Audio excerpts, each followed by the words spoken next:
Okay, it's been like probably 2 years since I've done one of these things, but I used to do them every week, the lick of the week.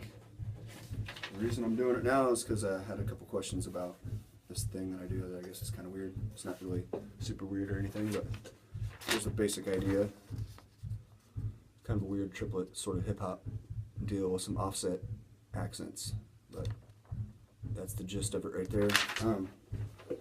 You can do it any way you want. You can put a lot of variations to it and stuff, but the whole thing I'm thinking of when I do this thing, and I guess I use it a lot, I don't really notice it, but I'm playing like hip hop stuff, anything that's like triplet based, halftime grooves and stuff like that. But here's the basic concept of what I'm thinking about.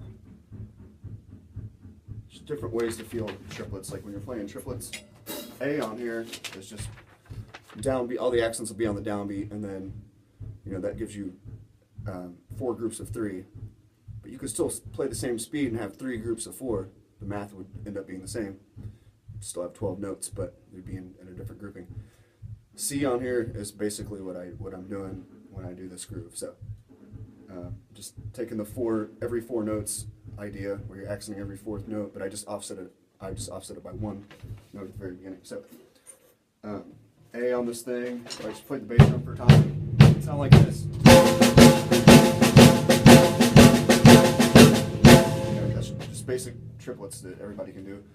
B, I'm going to do the same thing, but now I'm going to accent every 4th note. So the accents are just different. That's all. So same speed and everything.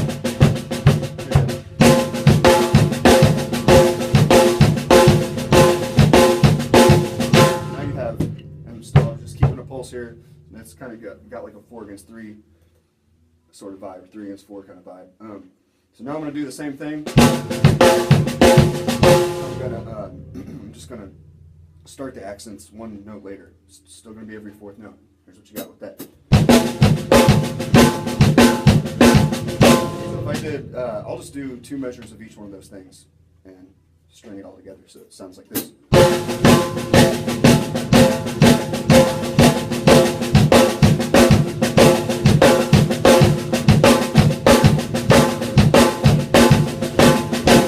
That's the whole thing, exercise-wise, concept-wise.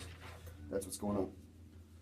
So I guess for this lick right here, it's not really a lick, it's like a groove with some weird accents, that's all it is. And I'm just basically just playing, my right hand's on the hi-hat, my left hand's on the snare. But I rest on the first note when I do this usually. You don't have to, but you have to start this. The weird thing about it is if your right hand's on the hi-hat, you have to start this whole thing with, if you're going to start from the very beginning, you've got to start with your left hand. So you're playing left hand lead triplets. So it's not really a big deal, but it's just kind of like this. So, so now I'm just going to accent every 4th note starting from the 2nd note. So you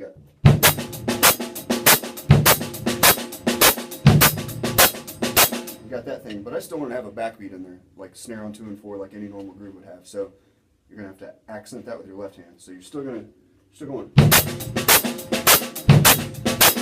Now on 2 and 4, you're going to play a loud note on the snare.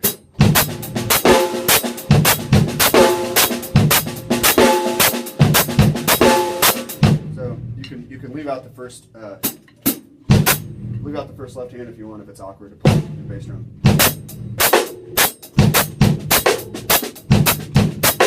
You have that kind of vibe to it.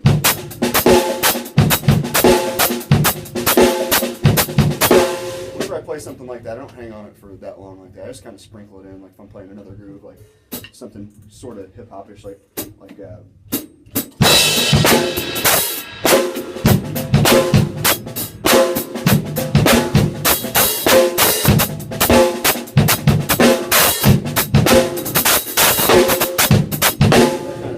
it's just accents starting from the 2nd note. You're just accenting triplets every 4th note starting from the 2nd note. And that's all it is. So, and laying a backbeat in there. That's all I got for you. Hopefully it won't be another 2 years. Yeah. Another quick side note is you can put any bass drum pattern you want to this because it's not really about what the bass drum is doing.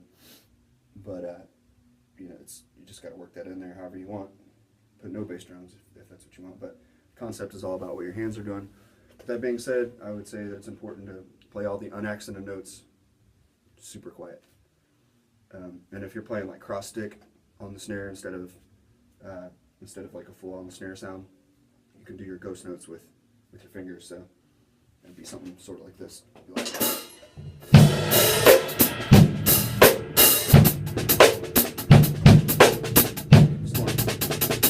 So that's another idea.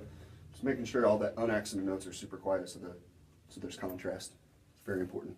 If you don't do that, it won't sound right.